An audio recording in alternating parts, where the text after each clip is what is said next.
I didn't think you actually drove around with your big computer monitor, just like looking at yourself, recording a podcast, like, hello It's world. different. Hello, folks. We're looking at you from the comfort of a big screen today. It's not a cell phone.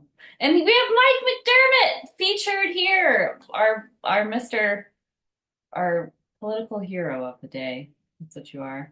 You're a political hero, in my view, anyway. Well, thank you for that. Not just mine. I think the citizens of Westland are eternally grateful for your service. Well, thank you. I aim to do good things, but I don't aim to be idle. Okay, good. Okay, good. I don't idolize you. You know that. You Okay. know this. Maybe after these chicken wings that we're about to get.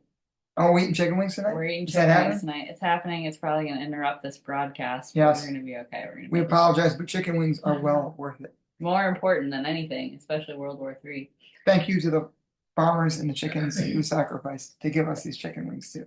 And the chickens, did we say? We did say the Oh, you chickens, the said thank farmers you. and the chickens. Yeah, farmers and chickens. Yes. Um, I have a funny story about chicken wings. Do you have a funny story about chicken wings? We have many chicken wing stories, but go ahead. We have a lot of experience with chicken wings You in sure this do. house. We've had We're chicken wings we're many chicken times. bros.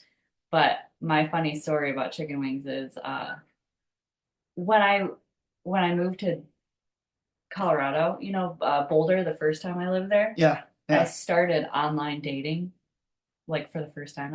You dated I a chicken? I had heard of the concept of online dating Uh, before moving there, but I never did it. right? And then I'm an idiot and decided to start dating. And I used to work at this um, office with just like 15 men. Those are my colleagues. It's like I was the only woman in the office in this None of the outdoor euphemism for chickens. in this outdoor company, uh, and called Dinafit. And I went on a like my first like online Cupid, OK Cupid date or whatever. I like skipped Tinder. I never really did Tinder, thank God. But would have been a worse situation than I already was in with the normal Tinder's no online good. No dating. bueno. No bueno. Don't do But it. Don't, anyway, don't. so I go on this date, my first date, and I went to a bar and had some food with this person. I don't even know this person's name. I have no recollection of who this person is, but I went back to the office and told them, like, yeah, I went on my first date. And they were like, what'd you eat? And I was like, chicken wings. And they were like, who gets chicken wings on a first date? And I was like, I do. And Do I whatever the hell you want. proceeded to get chicken wings on every first date just in like protest. But it is like the actual messiest thing that you can get. Well, if you get sauce on them, Yeah, and of yeah, course I get sauce you're on gonna my be chicken toweling wings. off on the date. Of course. That's how I do it. That's how I roll. No clucking around. Okay, enough I'm full of chicken bad jokes. jokes. If you don't know me out there, world, I'm full of bad jokes. I got about 100 more of those, so just stay Just tuned. hold on to your hats, kids. He's coming in hot with some dad jokes. And I humor him with a giggle here and there. Oh, no. All right, so enough chickening around here. Let's talk serious. So first of all, I'm so grateful that you're here. I love you. You Thank know you for I love having you me. so I love you much. too. And thank you for like spending literally any amount of time watching the hours of dialogue, the diatribing that I go on off on. And I don't know why I'm doing this other than just like, some really exceptionally hard, difficult circumstances showed up in all of our lives. But in my life in 2023, following the death of Sam Wool's tragic murder, why did that plague me so hard? I still don't even necessarily know. I think I'm just like, well, clearly I'm passionate about like the injustice of the situation. That's like the main driving factor, but also, um, I don't know. I personally became invested in the situation, and my life kind of took a very dark, sharp turn. Of which you know, um, you were what do I call you? An advocate for me during that time. You're an advocate. Tried to be, Yeah, if you were. imperfect, but You tried to were. be. Yeah. So, um, I think that at the end of the day, having gone through all the things that I've gone through pertaining to this situation, it was really important to me to be able to do, if nothing else, just to be able to speak. And I've talked about like what a privilege it is to have the First Amendment and what we need to do in order to exercise our First Amendment rights. It's very prescient right now, prescient. that we use our First Amendment rights to the fullest extent that we possible while we still have the ability to. Absolutely. Yeah. So I kind of use this like platform as a little bit of a test case to see if like there are things that I say that um, would get me into trouble. Like I say everything that Pushing boundaries. yeah, I push boundaries, Pushing of course. Of course. What else am I supposed to do? I'm just like out here pushing boundaries. Um, because I think that's what we need to do right now. I think that it's very important that we speak in opposition to powerful enterprises We that speak truth to power. speak truth to power, speak truth to those who are getting away with horrible, atrocious acts, including murder, murder of all kinds. So, with that, you wanted to talk about the war in Iran. I certainly want to hear what you have to say. I would like to say some things about it as well. I don't know if there's anything I can say that I haven't already said, but I'm sure you'll bring out something. Yeah, well, hello world. Yeah. Hello, Lydia. Hello. Thank you for having me on your Lydia Bates podcast. It's a privilege to be on here. It's a privilege to be on here, not just because Lydia and I were friends before this podcast venture. It's a privilege to be on here with someone who's smart, who's sharp, who is aware, and who's been through so much life experience that they have a lot to share. And this podcast isn't just a story about current events and what's going on in the world. Having watched what she's put out so far, it's really a story of resiliency and what she's been through and what so many in this world are going through right now. So when you sit down and you take the time to listen, whether it's a 10-minute episode or an hour-long episode, depending on how long she wants to go, you're really hearing, again, stories of true resiliency from an amazing woman right here. Oh, buddy, thank you. You are welcome, and Appreciate that. I mean it all. But we are in a current event crisis, and we're really in a loop. And what I mean by that is history is a loop. It is a cycle if you allow it to be. And unfortunately and tragically, we have allowed history to become a loop and a cycle. We have allowed it to be circular once again. What do I mean by that? Well, we are coming up on almost the 25th anniversary. We're not quite there yet. We're about 2 years shy. 25th anniversary of the United States' deplorable, immoral, unlawful decision to invade Iraq and spend nearly $1 trillion in your taxpayer dollars in Iraq, fighting a war based on lies, fabrications, and false pretenses, and fighting a war that cost the lives of over 4,000 American service members, brave service members who should still be alive today, should still be with their families and friends in their community, and cost the lives of over 400,000 Iraqi civilians. And history, again, finds itself on repeat with the situation that's going on, the war that's going on in Iran. And we have learned none of the lessons in the past, I'm afraid, at least when it comes to our federal government. Because we have an administration today, in the Trump administration, that is repeating the mistakes of the past from the Bush administration. Only this time, I think it could be far worse and far more deadly. Yeah. Now, why do I say that? Why could it be worse? Why could it be more deadly? Number one, when we started on the journey to invading Iraq and removing Saddam Hussein from office, in a post 9/11 world, at least the Bush administration feigned giving a crap about selling the case for war to the American people. Now we know, thanks to things like the Downing Street memos in the UK, we know, thanks to reports from people like Valerie Plame and Joe Wilson, that the case for war that the Bush administration built was largely a fabrication, built on flimsy intelligence or outright lies. We know that Saddam Hussein was not trying to rebuild his chemical weapons program. We know that there were not weapons of mass destruction, as was claimed. We know that he wasn't trying to build a nuclear weapons program and purchase yellow cake uranium from Niger. We know that that was a fabricated case. Why do you think, I'm sorry to interrupt, No, but why do you think the Iraq War really took place? I'm going to get to that in a second. That's a great question. But today, the war we're in now with Iran, the administration hasn't even bothered to tell us the case for why we're in this war. There's been no primetime speeches. There's been no going around the American people trying to make the case. There is no Colin Powell speech to the UN like we got from the Bush administration in And Iraq. I I've heard this a lot. I think that this kind of messaging is like everybody's talking about it. Like, well, where's the fucking propaganda? We're missing the propaganda. Why aren't we getting the propaganda? Well, okay. I don't miss the propaganda.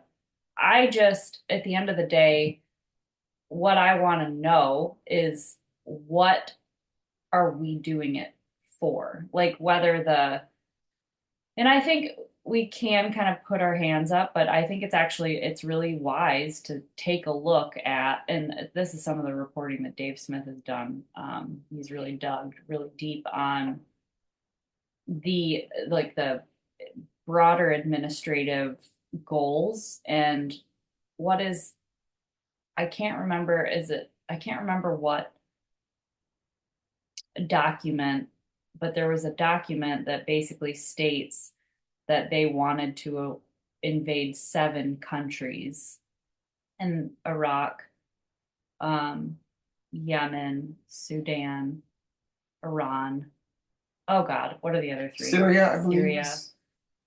Name basically throw a dart in like the Middle East, and they wanted to invade these countries. But at the end of the day, I think that the stated goal is so that I'm pretty sure that it's so that Israel can have their land back from what is the Euphrates to the Nile, and that's the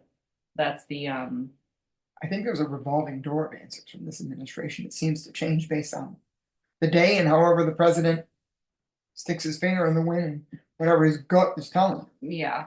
But we all know that like We all know who's really controlling this war. We all know, I think, that the president was goaded into this war by Benjamin Netanyahu, the prime minister of Israel. We have heard rhetoric, not dissimilar to the rhetoric that we heard in the rush to war in Iraq. You asked the question a moment ago, why are we fighting this war? What are we doing this for? Well, the administration hasn't given us a clear answer. They haven't given us an answer that doesn't change from day to day. And what the president says, and what his defense secretary Pete Hegseth says, and what his national security advisor says, that answer seems to change depending on what Sunday morning news show they're on. Their propaganda seems to change day to day. But I think to answer your question, one of the core reasons we're in this war is because Israeli Prime Minister Benjamin Netanyahu goaded our president into doing this. He has tried through the years to goad other administrations into fighting this war for him, to being his proxy, being his stand-in. And this time I think he found the biggest fool in the fish pond to yeah. take the bait. They present this as if he was like some brave politician who was able to get something done that previous administrations never could get done. And you're actually putting it very correctly that like he just found the dumbest one in the room to do his bidding for him. And I don't know, this is the conversation you and I were having earlier that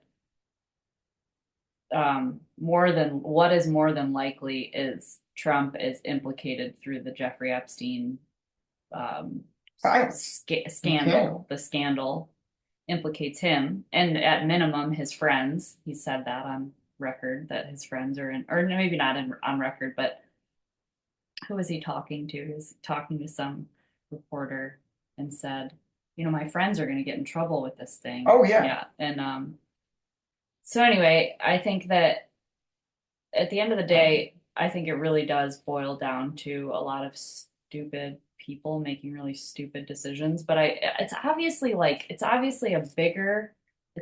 bigger than what we peasants can understand, and we don't have access to all the information. And yet we kind of do, there's a lot of sources out there that really do blazingly paint a picture of what is true, and that is um, oil. We have we have which Iraq was fought for. it was fought for oil, but I think it was a bigger. I think there was a bigger agenda beyond just oil. But I do think oil is important. I think that that would be on the surface. That would be the thing that the American people or American politicians, not the American people, but American politicians would be interested in. But I think on the undercurrent of this is to destabilize the region so that there can be a power grab. And why would the Israelis be the ones who want to take over power? Well, for the same reason that any group wants to take over power. I don't really see the Israelis as being more evil or more destructive. They're not. And I think we need to make the case that Benjamin Netanyahu is not representative of the average Israeli citizen. Correct. In fact, we've seen millions of Israeli citizens rising up in protest, not only against the actions of the Netanyahu regime, against what was going on with the genocide in Gaza, and the broader corruption of the Likud government that Netanyahu controls. And so, to your point, this has really become Netanyahu's war that Trump is fighting for him. And we know that there are probably hundreds of thousands, if not, several million Israelis who are adamantly opposed to this. Yeah. And don't want to be fighting Prime Minister Netanyahu's war. Right. And I think the important part for bringing that up is to advocate a nonviolent solution to a very violent problem. And by nonviolent solution, what I mean is like we don't squash this violence and this atrocity by like advocating or conducting violence on Israeli citizens. Which is happening now. It is happening now. And I as someone who has, it's horrifying. I have a phone, that's all I have, or a computer in this case. Like I have some sort of a video audio output, and I put that out into the public. And I think it's really important that anybody that has any sort of a brave voice or any sort of a platform where people follow, which this is not that. I don't have a platform, but I could maybe one day. But like if anyone out there in the world is ever listening to anything I say and anything you say, and I'm just echoing the things that I know you believe, and that is that like the solution to violence is not more violence. Violence cannot beget violence. It does beget violence, but it shouldn't. And that is never going to create the solution or any solution, the solution period. It's just not. And I think that there's a lot of rhetoric about anti-Semitism right now, and half of it is false. Half of it is made up bullshit about, is our chicken here? Yes, it is. Here. Oh my God, the chicken is here. Very important point that I don't want to be interrupted by, but we're going to pause it. I'm going to grab the chicken. Okay, I think we can pause the video. That's exciting. So we decided that in true Lydia fashion, we're going to have a date with this podcast episode. We're going to be on a date with the podcast. Oh, we're on a date now? Not with each other. Oh, okay. And we're going to eat chicken wings. It's going to be all over our face. Pardon the mess. We're going to be less so excited. Okay, so my point being, you don't cure the problem with more violence, and half of the accusations of anti-Semitism are basically just, they're just a broad form effort to silence any dissenting voices. However, in the event that there are true anti-Semitic actions out there or feelings of anti-Semitism. And to be clear, we just saw one of these the other day at the Temple Israel shooting in Michigan. I was in right here in our own backyard in West Bloomfield, Michigan. It was West Bloomfield. A horrible attack, and thankfully something that didn't turn into a mass casualty event due to the quick actions of a security guard there. But when there are real cases of anti-Semitism like that, to your point, right, it detracts away from people who say that criticizing the state of Israel or criticizing the Netanyahu regime, criticizing this broader war is somehow anti-Semitic. which Right. it is absolutely 100% not. It is not. It is not anti-Semitic to determine that blowing up a school of children is pure evil. That's not 180 an children. anti-Semitic statement nor belief. Jetta, I need you to go lay down for We've many got the reasons. dog here too. Good girl. Go lay down. Good girl. Goodest of girls. Such a good girl. All right, let's roll out the sauce. All right. Get soft Sauce up and in here. bounce. No, but I think there's a broader point here that criticism of the Netanyahu regime, criticism of what Israel has done in Gaza and Iran is not itself inherently anti-Semitic, and it detracts from legitimate, terrible incidents like we saw at the Temple Israel in West Bloomfield earlier this week. And the other thing that I want to make clear is we were talking about the case for war and why we're in this, and why we really haven't had a case for war even made by the Trump administration, by the Israeli government, as to what we're doing and what our end game is in Iran. Is this a regime change war? Are we only going after the Ayatollah, and now we're going to allow the remaining religious hardline fanatics to stay in office? Are we trying to make Iran a democracy with the Shah's grandson? Nothing has been clearly defined. And what's key to note is that for 20 years, we have heard out of Prime Minister Netanyahu any day now, any month now, any year now, Iran is going to have a nuclear weapon. It was a week away It was for a like week away. 40 years or something like that, right? For the better part of 20 years, we've heard from Prime Minister Netanyahu. It's a day away, a week away, a month away, 6 months away, a year away. Just as we heard in the build-up to Iraq, well, Saddam's got chemical weapons. You wouldn't want a mushroom cloud in a big city in America. Of course, we wouldn't want those things. But when you fabricated your case for war, or in this case, when you're Prime Minister Netanyahu and you become, the boy who's cried wolf, wolf, wolf, wolf, any day now, nuclear weapon, any day now, we have to attack them. And it turns out not to be the case. That's why you're seeing, thankfully, I think, the lack of popularity, the lack of support for this war amongst the American people, because the case was never built up, because there is no justification for doing what we did. And then when we see the horrific atrocities, like 180 school children and teachers being slaughtered like that, I mean, my God, we should all be collectively using our voices to ask, what the hell are we doing here? And I think that the fact that that happened on day one basically speaks volumes for the rest of this war. Yeah. It at minimum, it was a mistake. And what's more likely is it was a calculated decision, absolutely representative of some of the most evil, horrific people on the planet. And the same president who said he wouldn't get us into forever regime change, endless wars into the Middle East, has now gotten us into a forever, potentially, hopefully not, regime change war in the Middle East. And the thing to note is, there are bad actors all over the world.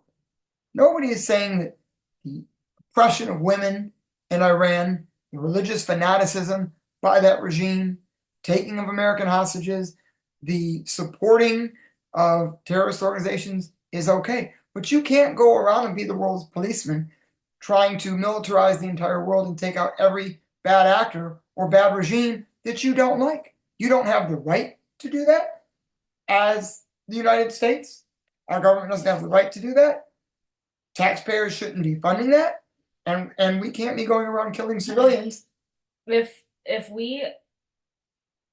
we're going to war because there's an authoritarian regime out there and we have some sort of a moral high ground to go and attack them and kill their children, by that same logic, we are about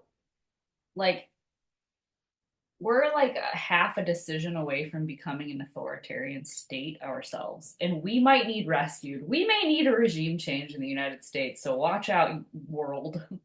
Might need to send us some freedom because we're we're staring down the barrel of a gun.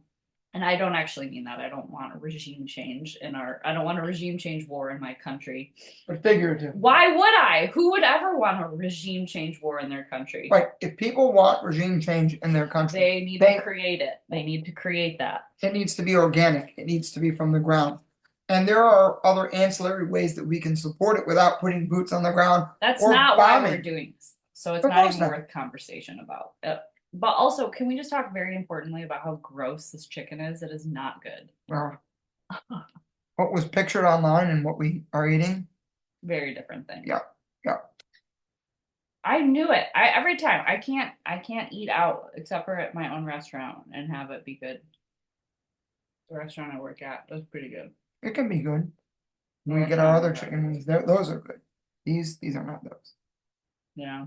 That was very disappointing. But I guess we're doing anyways, food reviews too. um I think that the thing that we really need to like not forget that I'm grateful to hear it people are starting to converse about this again is that attack on the school. Because when I first heard that it happened, I was so appalled and just like overwhelmed with grief about it. And I did hear reporting about it for several days.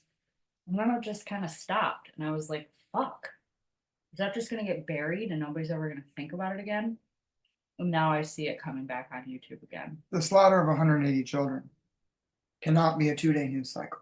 This is something that deserves our broader attention. It deserves the American people going out and speaking out, not only against the administration, but if the corporate media does not want to tell the truth on this or any other facet of this war, if they want to capitulate with the administration, because we have seen the Trump administration come out and say, we don't like the way you're covering the war. We don't want you to report on the deaths of U.S. service members or civilian deaths. We have seen this administration push back on a free and independent media when they tried to do that. That is a huge problem. That is a First Amendment problem that we should all be collectively, deeply troubled by. Absolutely. I will say the one thing about this administration that they are doing as a sideways gift to Americans is they're just saying the quiet part out loud. So we haven't had a free and independent media since basically what was that amendment where I don't remember which president it was, but you'll know. There was like basically a law where they separated the funding from the media and like there was like some sort of a tax base that went toward the media and then that changed. And that's when the media became like private enterprise. Well, and there's a number of other things that happened. The Telecommunications Act of 1996, when it comes to, in particular, broadcast media on radio, allowed for corporate consolidation. So you have less independent media sources, in particular, like radio, audio media sources, because there's been consolidation. So you have a handful of companies like iHeart, Radio, Clear Channel, Entercom that control a larger percentage of the market and thus control the narrative. Chicken is so gross. I see that face. We don't have to eat the whole thing. I don't know why I'm eating it still. It's She's so still going disgusting. But we've seen the repeal fairness doctrine, 96 Telecommunications Act. We have seen broader measures of deregulation that allow for more corporate consolidation in our media and thus more corporate control over the narratives that we all hear. So the key in this is don't just allow the media to be bullied around by the Trump administration, and also look at where you get your sources. There are sources out there like Mehdi Hassan. There are sources out there like The Intercept, like Democracy Now!, like Jacobin. There are good sources of independent media that are reporting the truth on the ground. Al Jazeera America, another great resource to get the truth of what is going on the ground in this war in Iran, because the administration's going to tell you, you've heard it out of the president's mouth. Everything's great, terrific, I appreciate really great. That list of very alternative sources. I, however, like to go straight to the brilliance, and that is the comedians of our country. Dave Smith is, I think, one of the best sources for I mean, he doesn't have necessarily all the same ideological ideas, ideological ideas. He Values, doesn't have all the ideas. same values that maybe you do, but does that exist? Like if you're listening to Democracy Now, do they really parrot every single thing you think and feel? I don't No, know. of course not. But yeah, Nor I do I expect them to. the I thing expect them to about tell me the truth. the thing about Dave Smith at this time and period, and you know how I feel like about Tucker Carlson's rebirth and world as a journalist. Um, but the thing about Dave Smith in particular is like his entire career has been made up of exposing these like war hawks and these politicians And that these basically just, neocons. yeah, these neocons that just want to take us into war after war. And that's been his main ambition in his career as a comedian and as a political commentator. That is his work, and now it's like his time to shine. He's shining, and he's very he's an important voice. I I believe because most of what I know is because of him and because of the reporting from Tucker Carlson. I think Tucker Carlson brings in more of the I guess I would call it the Christian perspective. He's very articulate on why Christian Zionism is not Christianity. He is one of the best speakers, way better than I can say, about how destructive that is for our faith and for the reputation of our faith. I would say it's tantamount to Muslim extremists. I believe that Muslim extremists Or any is, religious extremism. It doesn't have to be Islam. It can be Jewish extremist settlers. It can be Christian extremism. yes, absolutely. I mean, there are obviously Jewish extremists, but I'm talking about Christian Zionists who are basically, and and I don't even know. The weird thing about Judaism now is like it's not really a religion. It's kind of more of like an ethnicity. They're atheists. Like Well, Jewish, there's both. There's people who are proud practicing Jews who, the Hasidic Jews, but like and people who are not. the They're majority of Orthodox Jews, even people who are practicing Jews, like current modern Jews who go to synagogue, like a lot of them are atheists. A lot of them are. a I'm lot of not them are saying that not. they're all A of lot of them them are are. proud practicing Jews who To be a celebrate practicing Passover. Jew does not predicated on your belief in God. You can still be an atheist and practice Judaism. Or any religion, I suppose. Sure, but I don't really see a lot of like Muslims not like practicing jihad and like not believing in God. You know what I mean? I feel like there's a fundamental difference between Zionist Jews or Zionist Israel. Zionism and Judaism Yeah, cannot be conflated. call it Jews. I want to call it Zionist Israelites or Israelis, people who live in Israel or who support the power brokering of Israel, the modern state, the statehood of Israel, are what is the point that I'm trying to get at? The point that I want to make is like they're more than anything, they're here for power. Whereas, like a religious extremist is here for something ethereal. They're here for not like this, they're not here for this temporal existence. They're doing what they're doing for a belief in something beyond our physical material reality. And I'm speaking in generalities. Like, yeah, you can pick out different experience or examples of like Jewish extremists that'll blow up a school or something. Clearly, Jewish extremists were responsible for blowing up the school, like Actually, that was the United the States. United States. But That was our missile. who was behind it? Do we know that the Israelis had nothing to do with it? We don't know that. I probably shouldn't even make that claim, but like this is their war. We're in this war for them. So there's a lot of extremists out there, but I don't really see the Israel extremism being about religion per se. I think it's more about like money, power, land. Um, but then again, they're they are practicing like satanic rituals That's like well documented all throughout the Epstein files. So, I mean, that's not a, I mean, I guess Satanism is a religion, but that's not Judaism. It's I not mean, Judaism at yeah, all. And I think the we cannot antithesis. conflate the Netanyahu regime with Judaism. Right. Whatever That's Netanyahu's very endgame important. is, this isn't about Judaism. Again, there are many proud practicing Jews. This is about the Netanyahu regime and Being what power hungry and grabbing for land. absolutely. They're grabbing for land and they're grabbing for power and they're using any means necessary to get it, including satanic ritual cult practices.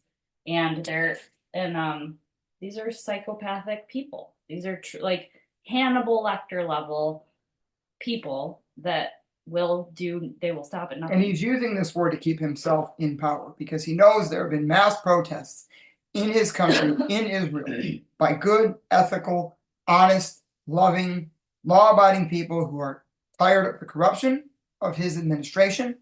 They are tired of his lawlessness. They are tired of him, the grift that he has enacted, and they do not want a forever war. And how about how They tired are are speaking they? out against Benjamin Netanyahu. How about how tired are they of the imminent risk and threat upon their lives That he is causing. that he is causing by his bad behavior?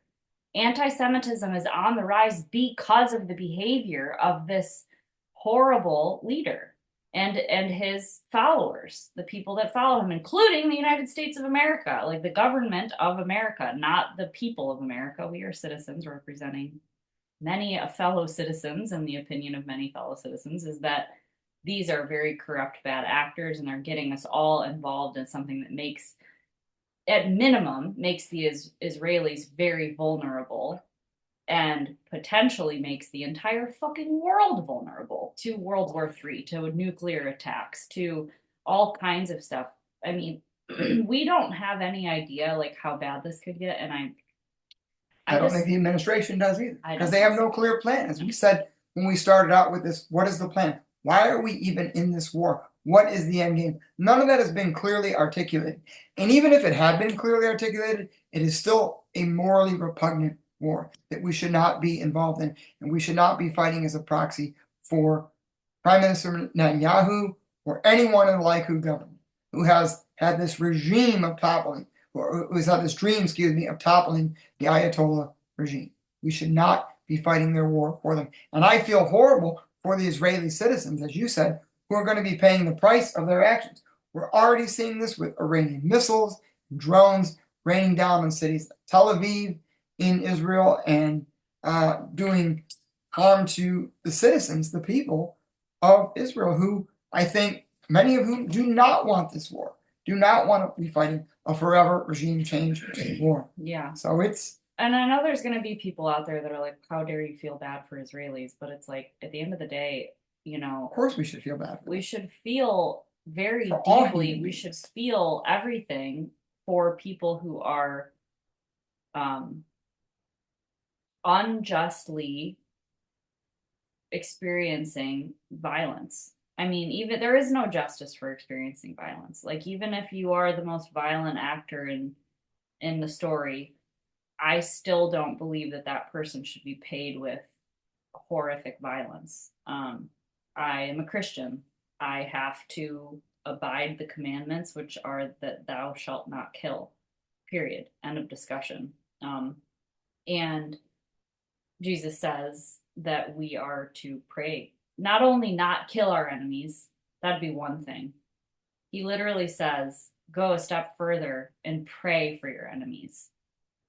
Meaning, pray for that. For what do you mean pray for them? Well, like in my opinion, the way I interpret this is if there is a nefarious person in your life who is your enemy, which Donald Trump is my enemy. He's the enemy of the people, in my opinion. Benjamin Netanyahu is the enemy of the people. These are very. I know there's so many. There are so many, but the reason I call them our enemy is because these are people who act in violence and they abhor peace and they abhor all of the values and the principles that society is the fabric of society is bound by. So like Yeah. there are enemies. They just are by design. There are enemies. And this is a guy that wanted a Nobel Peace Prize. Yeah, no kidding. So But the commandment is that I am supposed to pray for them because at the end of the day, what they're going to be facing is so much more brutal than what they're even putting people through. Because hell, the antithesis of good, the place that is the antithesis of all of the almighty good that exists, I believe it exists, is like it's torture. It's torturous. And you don't want anyone to go there. And yet you kind of do because there has to be some ultimate justice in the world. And you pray that those people, while they still have a fighting chance to avoid that outcome, that eternal outcome, you have to pray for them because what they're the horror and the devastation and the violence that they're inflicting on the world, it will pale in comparison to what they will go through. And that's horrible. You should, and it takes a lot of empathy to get to yourself to the point where you want to actually pray for these people. It really does. But that's what works for me is like, damn, what they're gonna face is even so much worse than what they're inflicting on others.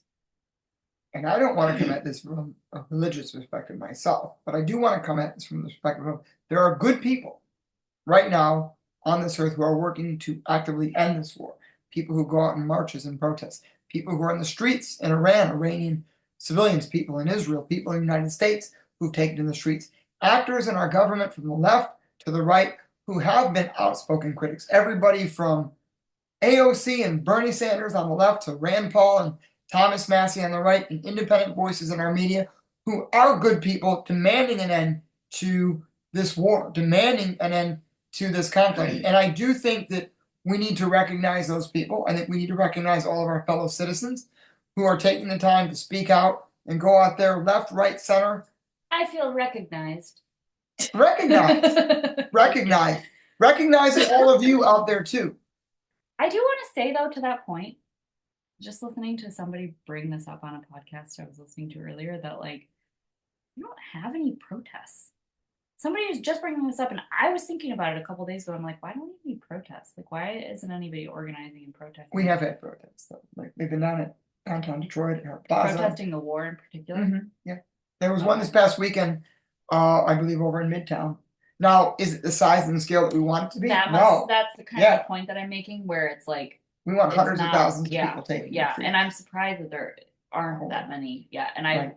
I wonder why, and I think it's, for one, it's like winter, but that's not an excuse. We've had lots of protests in the winter. Right. I wonder if it's like We need to do. people are afraid. Is that possible? They're scared. I don't know if I get the sense though that the Americans are all that like scared.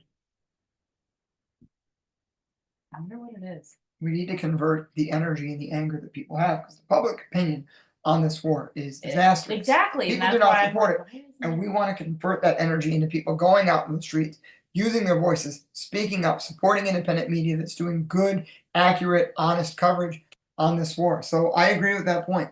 There's so much more that we all can collectively be doing. Will this administration give a shit? They've shown in the past that they probably don't, except for one man, Donald Trump, because when things go south, he throws people that he doesn't like in his administration under the bus. And this war has gone south from day one. The one thing I think that will sway Trump is a broken economy. And he's breaking it right now with gas prices and inflation. As much as I can't even believe these words are coming out of my mouth. The higher those gas prices go, the more likely we are to see an end to this war. So jack them up, because the last thing that Donald Trump wants is a smear on his precious economy. So I don't look forward to that, and yet I look forward to it at the same time, because it's going to be very expensive for us, the everyday average citizens that are driving an hour and 15 minutes to get to work. You can thank one man for this. Exactly right. One man. That's Donald J. Trump for these gas prices. Correct. If we didn't invade, if he did not drag us into Netanyahu's war in Iran, and he didn't invade, gas would still likely, There isn't like a single citizen that doesn't know that, right? That's not like a thing. you know, given the state of our corporate media and given the lack of engagement, I think the more we can tell people and reassure that they know that, the better it's going to be. But this is Trump's fault, these gas prices. And if it takes higher gas prices to end this war, I don't want to see that, but I want this war to end.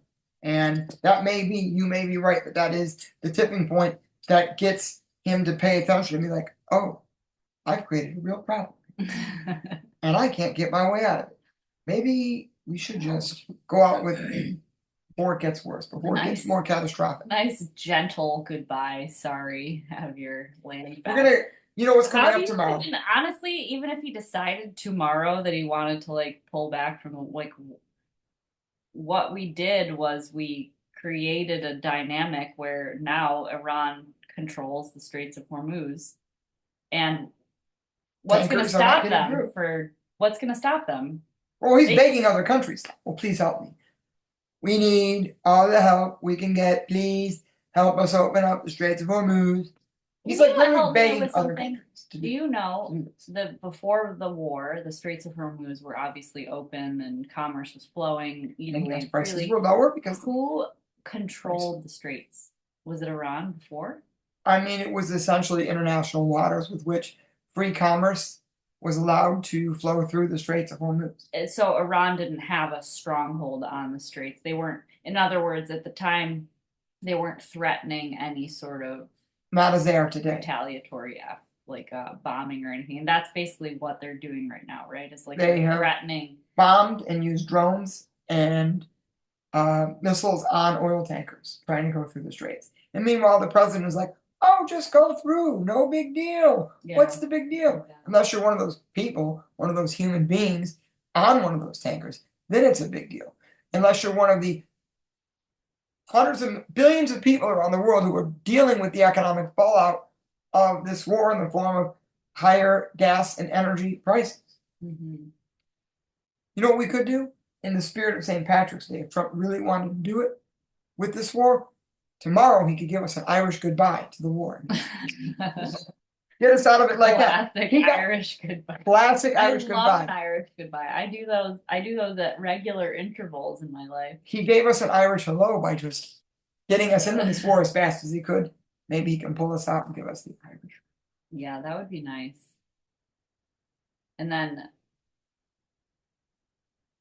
a nice classic. I wonder what kind of April Fools we're gonna get up to this year. I could picture him doing an April Fool's joke on Well, if he wants to do an about face and save his ass politically, he can go, April Fool's, just kidding. We're leaving Iran. That'd be nice. Instead of making this a forever regime change war like we engaged in with Iraq for almost 15 friggin' years. Yeah. What else do we want to talk about? Is there anything else that we want to like cover on this here chat? Yes, there is something I want to cover. We mentioned it in the context of Iran, and I think it deserves its own discussion point too. When the average American does a crime, from the smallest, pettiest crime to the largest, most serious crime, oftentimes the book of justice is thrown at them. Mm-hmm. But when someone who is a wealthy, powerful actor like Jeffrey Epstein commits a crime, where's the justice? Do you see justice in the American justice system for the Epstein victims, for the people who were violated? We're seeing it in other countries. We're seeing it with Prince Andrew in the UK. We're seeing it with other people in European countries who were named in the Epstein files. And just because your name is in the Epstein files doesn't mean you're a pedophile or a bad actor. But we're seeing the legitimate bad actors who, when these files and when this reporting has come out, are being held to some semblance of justice in other countries. We are not seeing that same justice for the victims here in the United States. The Justice Department, under two administrations, the Biden administration and the Trump administration, Democrats and Republicans, have not brought justice for the victims who Jeffrey Epstein violated. And in some cases, like Virginia Giuffre, it's too late to bring justice for someone like her. And I wanted Wait, I don't know who that is. Virginia Giuffre was a victim of Jeffrey Epstein. Is she deceased? And she is deceased because she took her own life. Oh, that's horrible. And the That's really sad. reason I'm bringing this up is because instead of spending billions of dollars in Iran, instead of spending $11 billion in a week in Iran, spending all that capital and time investment, we should be investing in all the people who did people wrong, who made victims as a result of the heinous actions of Jeffrey Epstein. We should be prosecuting those people and focusing our time and attention and money on that to bring real justice. Yeah, but For the to victims of the do Epstein that, files. to do that unravels the entirety of our society. And it indicts a lot of And- wealthy and powerful people. And that's not going to happen But it should. because it should happen, absolutely. But basically, one thing that on this topic, this is like one of the biggest themes of this podcast is criminal justice reform. And I want to make the very bold, very, very blatant statement that we do not have criminal justice in this country. We don't. What we have is a mechanism of, at minimum, incarceration. We have a mechanism to incarcerate or contain people. We have a containment system. That's what we have. We have We don't have a containment system. restorative justice We system. do not have a justice system because there is no justice in just containing people. There is no rehabilitation Nope. through these mechanisms. They're just containment. So truly, and this is something that it's a paradigm that people need to wake up to, is that we do not have a criminal justice mechanism. If we did, that would bring down basically the entirety of our very, very, very corrupt criminal political system. We have a criminal political system where blatant violations of the law are made every single day. But when you're But powerful and who's rich, going to get them in trouble? Who's going to do it? They don't even have a mechanism for that. They have a mechanism for containment, but who are they trying to contain? The people. We try to contain the people because what we have at minimum is a containment system, but what we actually have is an oppression system. and we've seen this System to oppress the people. time and again. And we have this system, without a doubt, we have this as a system. It's a fabric of our reality. It's a part of the American society. And we know this because we have the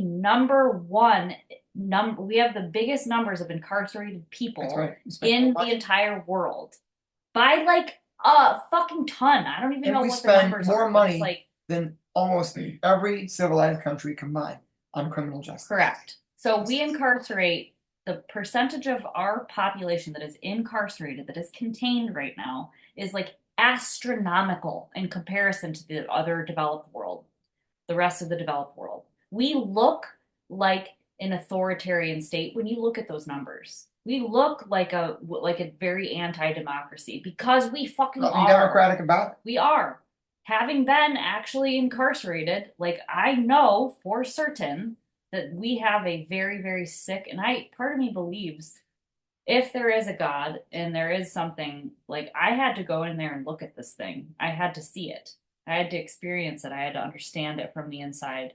And it's unfortunate and it was really very painful, but I am okay.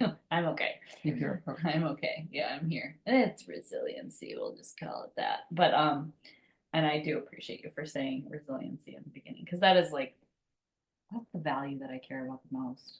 I want to be resilient. And It's I a good think value to care that's about. the thing I have the most of. You have courage, you have bravery, you have resiliency. Thank you. Yeah.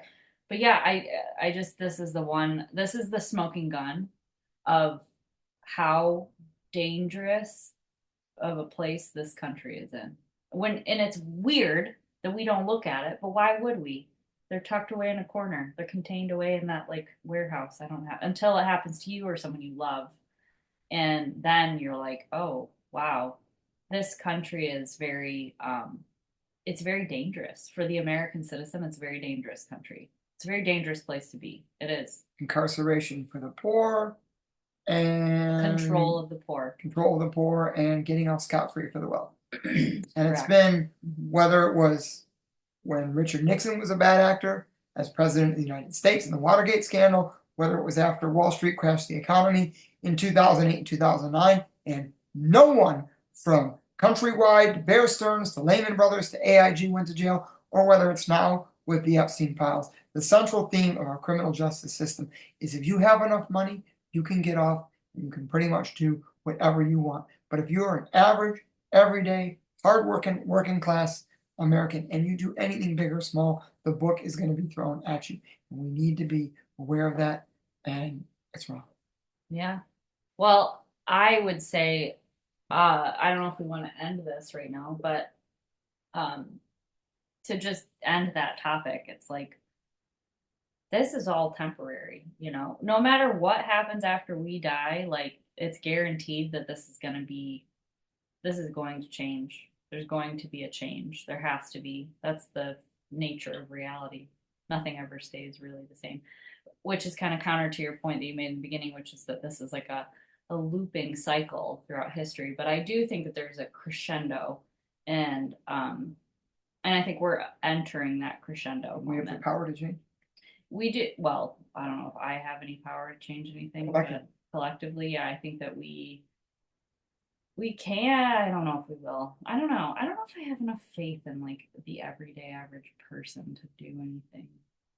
I do believe that people could. This is like the thing that they can do. This is like the lowest hanging fruit. It's like vote differently, vote better. Vote better, understand who's donating to your politicians and buying them off versus the ones who are not taking corporate money, who are not taking money from billionaires and bad actors that are actively harming all of us collectively. Yeah. I will Support say those people. Support independent sources. the thing that's been floated lately that's kind of crazy is I was just talking to like a colleague the other day and they were saying that like the likelihood of having midterm elections at this point is like pretty much nilch. So the American people could vote if we're allowed to. So President has collectively talked about suspending elections across the United States, and that is terrifying. But I will leave you all with this thought. I am just a guest on the Lydia Bates podcast.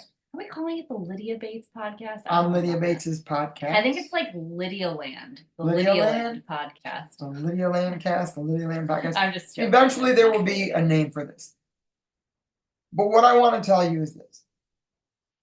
Whether this is your first time tuning in or you've joined Lydia for every episode prior to this and will continue to watch, this is a truth teller here. Aww. And even if you don't agree with every single thing that she says, she's not out to get you to agree with everything she says. That's right. Nor should you. Yeah. You should think Don't critically yourself. Not a good idea. You should investigate. You should look at what's true, what's not true, what's misrepresented, what's not. But know that you are watching someone who is brave, who is courageous, and to go back to our word, who is resilient and unafraid. She's been through these experiences in life that have led her to your screen, whether your phone or your tablet or your laptop, wherever you're watching on YouTube, on the Lydia Catherine 86 page. What the hell else am I supposed to do with my traumatic past?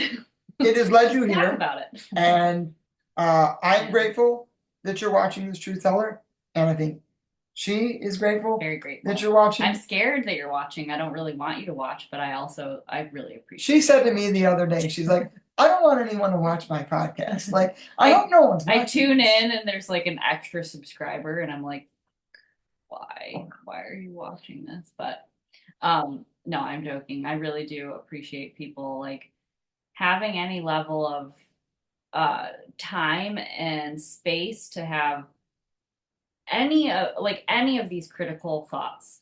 Okay, like we're having a conversation. I have a conversation with myself most of the time, but like to give yourself the space to think critically about this stuff and be like, interesting, is literally everything. That matters so much to your soul. It matters to, if we have a soul, it matters to that a lot, a lot. I really believe that. Like, because if we all could just tune out and do nothing and think nothing and be nothing, then like evil wins. You know, that's how evil totally gets us to do whatever it wants us to do, you know? The other thing to keep in mind, we know that the world is hard, and we know that there's a lot going on right now that is pulling you in every direction. Have a little fun still. Yeah. Tell a Have few more fun. tell a Not few good bad dad chicken jokes. wings. Eat some good chicken wings. Tell some bad dad jokes. Find good chicken wings though. Wait, what is shout out to our good chicken wing place is Slice of the 80s. Slice of the 80s. This is Slice of the the 80s. coolest pizza joint in the entire Metro Detroit area. They got Westland. They got Livonia. They got These were Waterford. not those chicken wings. These were not. Sorry, chicken wings. They're really rough. We appreciate all the people that put hard work into making them, and the farmers and chickens themselves. But Yeah. I guess we got a little food review. I think that Got a little those curve in chickens there. didn't live very well. They didn't taste like they lived very well. No, they didn't. Poor chickens. They didn't live like the slice of the 80s chickens. I No. think they just bred those enough that put enough breading on those. Okay. But before we stop, thank you for having me on. Yes. I Thank appreciate you for it. coming on, my bestie. I love you. I love you Yeah, very love you much. too. This is good. I'm glad that we did this. I'm glad that We'll you do it had me again. on. I'm glad that we're. If we do it again, if we do this on Zoom again, it'll be a split screen and I'll be up in Charlevoix more than likely, or I'll come back down and visit. But I think we could do it more often if you wanted to. We could do it more often. I'm gonna order better chicken. Order better chicken next time. We'll see y'all later. Bye. Bye. Take good care of yourselves.